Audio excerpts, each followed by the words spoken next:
एक और महाराज जी, एक और ऊपर से प्रधान जी के संदेश आ रहे हैं कि 9 बजे स्टेज शुरू करनी है, इसलिए बोलने को तो घंटा बोलो, लेकिन समय की हो है ना, बात स्टेज का समय ना होता फिर बाद में बोल दोगे। तो ईश्वर की कृपा हर प्राणी मात्र पर बराबर बरस रही है, बरसती भी है और बरस भी रही है। एक होती है कृपा और दूसरा होता है अनुग्रह। कृपा और अनुग्रह में बड़ा अंतर है। भगवान श्री राम ने कहा कि सब पर वही बराबर ही दया, मेरी दया, जो भगवान के शब्द बता रही हूँ कि मेरी दया जो है सब प्राणी मात्र पर एक समान है, लेकिन उस दया का अनुभव करना विवेकी साधक का परम कर्तव्य है।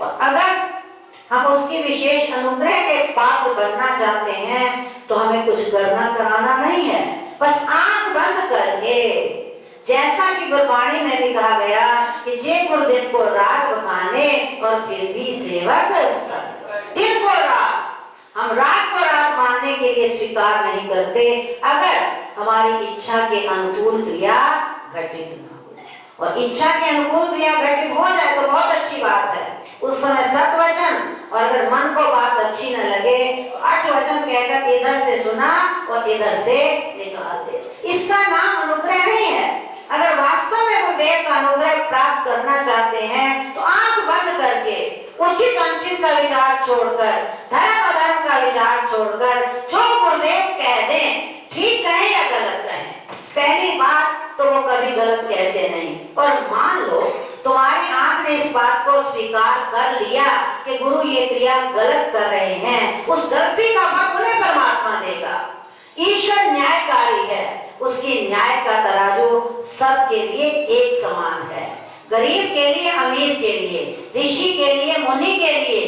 तो हम क्यों का प्रश्न लगाए बिना गुरुदेव की आज्ञा का तत्पर पालन करते रहें। बाहरी दृष्टि से कभी कभी गुरुदेव बड़ी कठोरताई का व्यवहार करते हैं, निष्ठुर बन जाते हैं।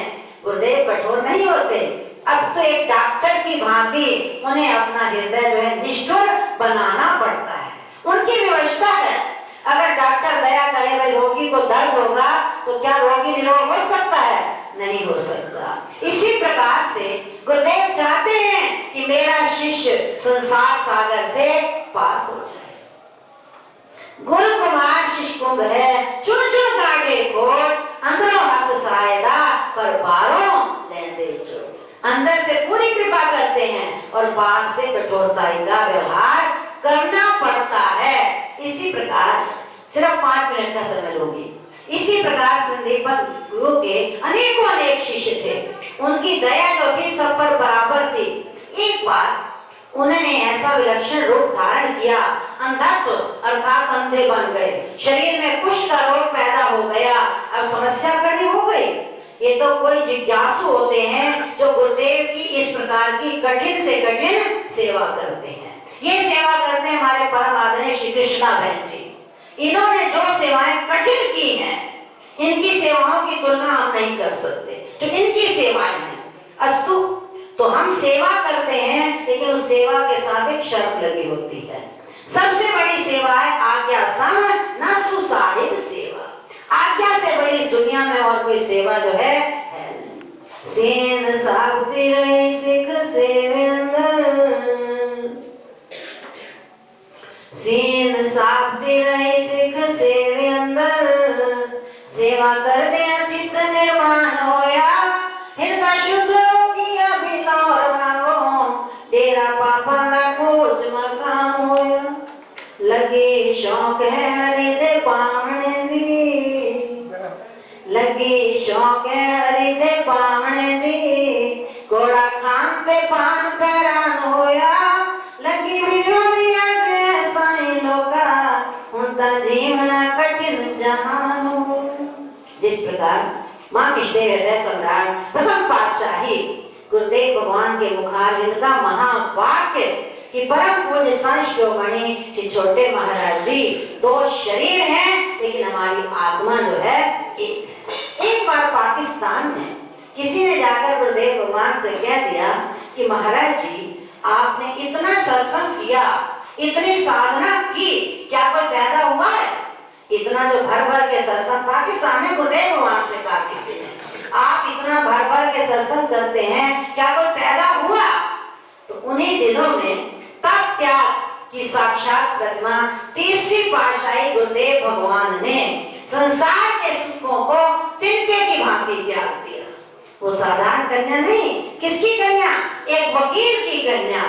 उनकी सगाई हो चुकी थी, सगाई को उन्होंने धक्का मार दिया। और परम पूज्य संत शिरोमणि समर्थ बुद्धि चौथी पातशाही गुरुदेव भगवान, जिनके रोम रोम में सत्य भरा हुआ था, जागृत और जागृत स्वप्न में भी अगर उनके मुख से झूठ जो है कभी नहीं निकलता था। और इतना सत्य, एक बार मैंने एक भजन बोला, वो भजन था विरह का। तो चौथी पातशाही गुरुदेव भगवान ने कहा, कांता जेड़ा ते भजन बोले, क्या वास्तविक तेरा इतना विरह है? जो तू भजन बोल रही है, क्या तेरी मनोवृत्ति ऐसी है, विरह वाली वृत्ति नहीं, तो तेरे भजन में झूठ का दोष तुझे लगेगा। इतनी सूक्ष्म वृत्ति, उनकी हर क्रिया सहज सत्य और स्वाभाविक थी। समर्थ बुद्धि, अगर किसी के मुंह से आह पीड़ा होती थी तो आह उनके हृदय से निकल, बस ओश होती, ओश होता, फलाना दुखी है, वो दुखी है, इसके अतिरिक्त उनके मन में और कुछ भी नहीं समाया था।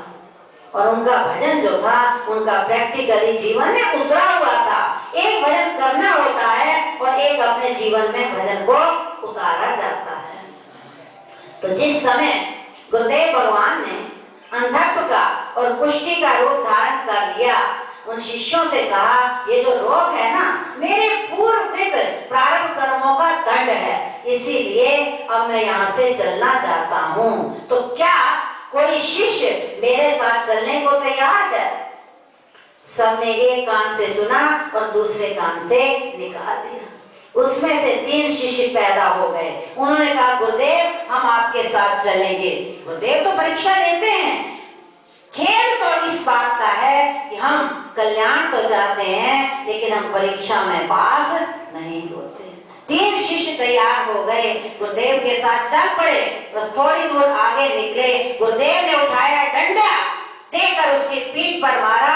मूर्ख कहेगा, ऐसे सेवा की जाती है गुरु की? दूसरा भाग गया, तीसरे को भी 2-4 गालियां दी और वो भी वहां से भाग। कौन बचा? मात्र केवल एक ही शिष्य बचा और उसको लेकर जंगल में चले गए। बेचारा दिन रात सेवा करता रहता, मार भी खाता, कटु वचनों की बौछार भी सुनता, लेकिन वो वहां से भागा नहीं। एक ही उसका उद्देश्य, एक ही लक्ष्य कि मैंने अपने गुरु की सेवा करनी। जितने सुख संसार के उतने सेवा बीज, और सेवा करके पा गए तो उत्तम पदवी। नीच व्यक्ति भी उच्च गति को प्राप्त हो सकता है अगर वो निष्काम सेवा करे तब।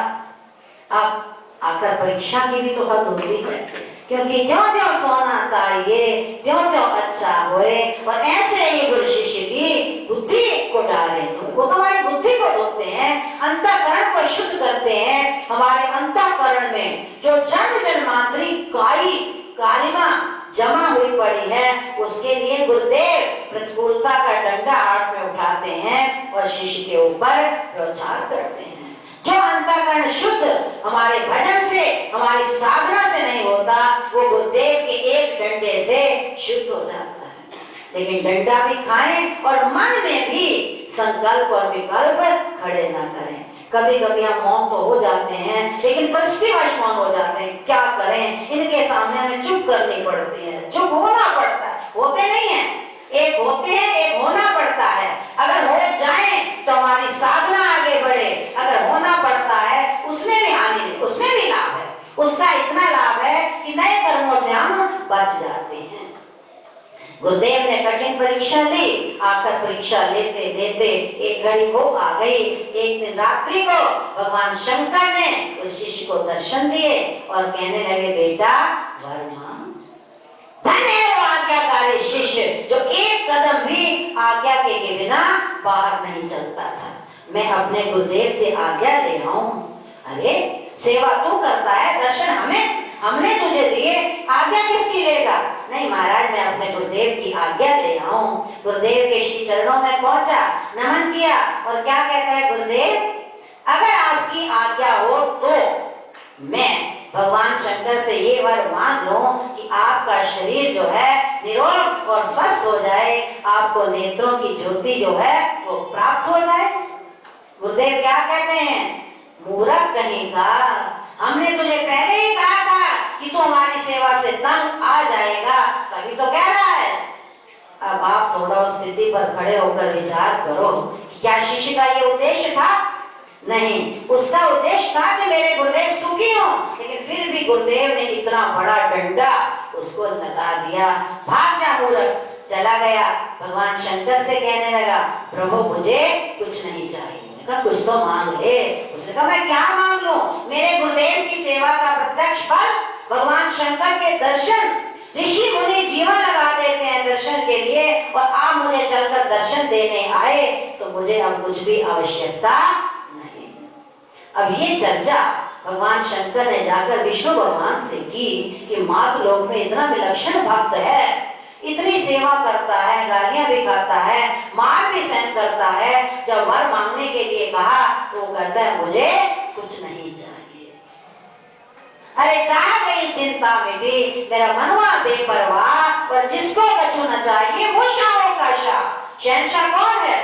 जिसके पास धन है, वो तो भौतिक दृष्टि में शहंशाह है, लेकिन जिसको कुछ नहीं चाहिए वो शहंशाहों का भी शहंशाह। अब विष्णु भगवान से भी न रहा गया और उन्होंने कहा चलो मैं भी उसके दर्शन करूंगा। शंकर भगवान और विष्णु भगवान दोनों चलकर आ गए उस भक्त के पास। विष्णु भगवान ने क्या कहा, बेटा अरे गुरु की आज्ञा क्या लेगा, वो कोई बैठे थोड़ी हैं, देख थोड़ी रहे हैं, ना तेरे पास बैठे हैं ना देख रहे हैं, तुझे जो चाहिए तू वर मांग ले। उसने कहा मुझे माफ करो, क्षमा कर दो, मुझे कुछ नहीं चाहिए, बस मुझे तो मात्र गुरुदेव के श्री चरणों की सेवा की आवश्यकता है। अब विष्णु भगवान से भी ना रहा गया, गदगद हो गए। तो उसी समय भगवान शंकर और विष्णु भगवान के समक्ष जो गुरुदेव इतनी कठिन परीक्षा ले रहे थे, उनका कुष्ठ रोग भी छूमंत्र हो गया और अंधत्व भी उनका समाप्त हो गया। ये किसने किया? ये उनकी सारी लीला थी। गुरुदेव लीला करते हैं, हमारी परीक्षा लेते हैं, हमारे चर्म चक्षु उनकी बाहरी क्रियाओं तक सीमित रह जाते हैं। लेकिन गीता में भगवान ने कहा, हे अर्जुन, अगर तू मुझे वास्तव में पहचानना चाहता है तो चर्म चक्षुओं से नहीं पहचान सकता। उन्हें पहचानने के लिए मैं तुझे दिव्य चक्षु प्रदान करता हूँ। क्यों प्रदान करता हूँ? क्या तू धनोता है विशेष? क्या मैं तेरा साला हूँ इसलिए? नहीं, भगवान ने कहा अर्जुन मैं तुझे किस लिए दिव्य चक्षु प्रदान करता हूँ? क्योंकि तुझे मेरे वचनों पर विश्वास है। अरे वेद शास्त्र सब शोधे, सब एका बात विचारी, और बिल्कुल मुकत न को पावे, मन देखो घर विचार। मन में विचार करके देखो तुम कितनी साधना करोगे, बड़ा लंबा रास्ता है। अगर गुरु वचनों रूपी लिफ्ट पर पैर रख दोगे तो बटन दबाते ही तुम वहां पर पहुंच जाओगे। गुरुदेव का अंधत्व भी समाप्त हो गया और कुष्ठ का रोग भी छूमंत्र हो गया। और गुरुदेव ने क्या किया? अपना कृपावरद हस्त उस शिष्य के शीश पर रख दिया। जब कृपावरद हस्त उस शिष्य के शीश पर रखा तो उसे क्या प्राप्त हुआ? पद पदार्थ, धन के संसार के सुख संपदा के साधन नहीं। दिव्यम ददामि ते चक्षु पश्यते योग महेश्वर। वो दिव्य चक्षु प्रदान किए जिससे कि तू मेरे वास्तविक स्वरूप को पहचान सकता है। एक होता है रूप, वो पहचाना जाता है चर्म चक्षुओं से, और एक होता है सस्वरूप, उसे पहचानने के लिए हर प्राणी मात्र को आवश्यकता है दिव्य चक्षुओं की। तो कहने का अभिप्राय ये जो कितना भी कार्य हो रहा है वो कौन कर रहे हैं? गुरुदेव भगवान। चारों की चारों शक्तियां, अगर किसी के पास आंख है तो अनुभव करके देख लो कि हर शक्ति अपनी अपनी जगह अलग अलग कार्य कर रही है। आपकी कृपा से सब काम हो रहा है, करते हो तुम कन्हैया, मेरा नाम हो रहा है। आपके सहयोग के बिना भक्तों की सेवा के बिना अकेली देवियां कुछ भी नहीं कर सकती। ये आप सबका सहयोग, गुरुदेव भगवान का असीम अनुग्रह, इसका नाम होता है अनुग्रह। कृपा तो सब पर होती है, लेकिन अनुग्रह उसी पर है जो घर से चल कर आए। तन मन और धन आपने बलिदान किया है, समय भी दिया, तन भी लगाया, मन भी लगाया और धन भी सेवा में लगाया। ये मत सोचना कि हमने धन दान दिया है। अरे भाई, तुमने कहां से दिया? तुम कौन होते हो दान देने वाले? परमात्मा ने तुम्हें दिया, उस दिए हुए में से दान करते हैं। और वो दान कहाँ मिलेगा? ये परलोक में सूद सहित लौटकर तुम्हारे ही पास आएगा। हम देते नहीं हैं, अगर परमात्मा न दे तो कहां से दोगे? उस दिए हुए से दान देते हैं। एक बार अकबर बादशाह ने बीरबल से कहा, बीरबल 1 रुपए की यहाँ, 1 रुपए की वहां और 1 रुपए की यहाँ और ना वहां। अब जितने भी मंत्री थे बीरबल से ईर्ष्या रखते थे कि बादशाह जो है बीरबल से विशेष प्रेम करते हैं। सब के सब बाजार घूम कर आ गए, खाली हाथ लौटे। बीरबल भी आ गया। जहां प्रधान ने पूछा, बीरबल ले आए? महाराज ले आए। मंत्री देख रहे हैं, आया तो खाली हाथ है, ले तो कुछ नहीं आया, और कहता है मैं ले आया, बताओ। तो बीरबल ने कहा, 1 रुपए की यहाँ, वो रुपया मैंने बैंक में जमा करवा दिया, आपको जब आवश्यकता होगी निकाल लोगे। और दूसरा रुपया मैंने संत को भोजन करवा दिया, वो तुम्हें परलोक में प्राप्त होगा। और तीसरा रुपया मैंने गणिका को दे दिया, ना यहाँ के काम का और ना वो वहाँ के काम का। तो कहने का अभिप्राय, अगर वास्तव में गुरुदेव के अनुग्रह के पात्र बनना चाहते हो तो जो गुरुदेव भगवान के महावाक्य हैं उनका अनुकरण करो। गुरुदेव की महिमा अपरंपार है, असीम है, अथाह है। अपार है, असीम है, अथाह है।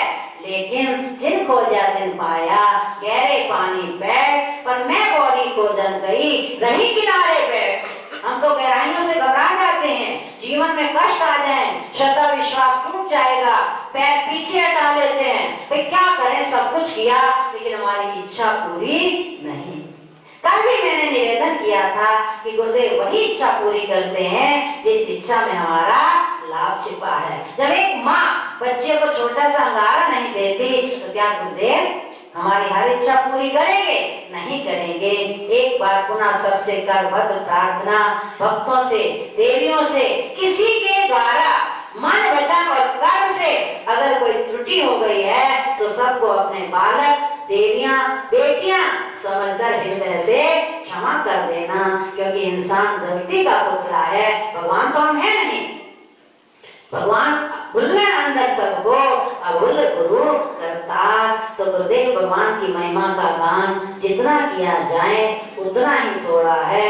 एक दू जीवो लख होवे, लख होवे, लख लहोवे, लख 20, लख लगे रहा के एक नाम जगदीश। सारी कमाई किसकी है? गुरुदेव भगवान की है। उन्हीं की शक्ति से सब काम हो रहे हैं। और सावधान, ध्यान रखना इस बात का, कहीं ये मत सोचना कि अगर मैं ये कार्य नहीं करूंगा तो ये कार्य अधूरा रह जाएगा। मैं आपको अपनी एक बात बता दूं, यज्ञ पर इस बात में संकल्प में थी कि रसोई में सेवा करती थी, अब मेरी सेवा छूट गई तो काम कैसे होगा। लेकिन सच्ची बात बता रही हूँ, व्यासपीठ पर बैठकर मुझसे भी अच्छा काम देवियां सब मिलकर कर रही हैं। अष्टांग प्रकृति हाथ जोड़कर खड़ी हो जाती है और सेवा प्रकृति करती है। हम तो मूर्ख हैं, मूर्ख अपने आप को कर्ता मान लेते हैं। ये कार्य मैं कर रहा हूँ, वो स्वयं करेंगे, लेकिन वो कब करेंगे? जब तुम्हारी निष्ठा, विश्वास, प्रेम और श्रद्धा बढ़ती रहेगी। अगर विश्वास नहीं होगा तो फिर डगमगा जाओगे और जहाँ पहुँचना है वहाँ पहुँच भी नहीं पाओगे।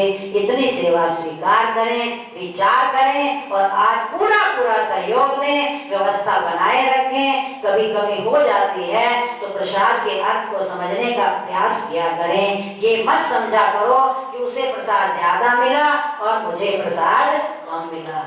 वो कृपा कैसे करते हैं? नानक नदरी नजर, वो तो नेत्रों से भी कृपा करते हैं। उनका संकल्प काम कर रहा है, हम और आप काम नहीं कर रहे। ये परमात्मा का विराट स्वरूप है, सारे के सारे उस परमात्मा की अंश अंश हैं। अल्लाह अवल नूर उपाया, कुदरत के सब बंदे एक नूर ते सब जग उपया, ते कौन भले कौन मंदे।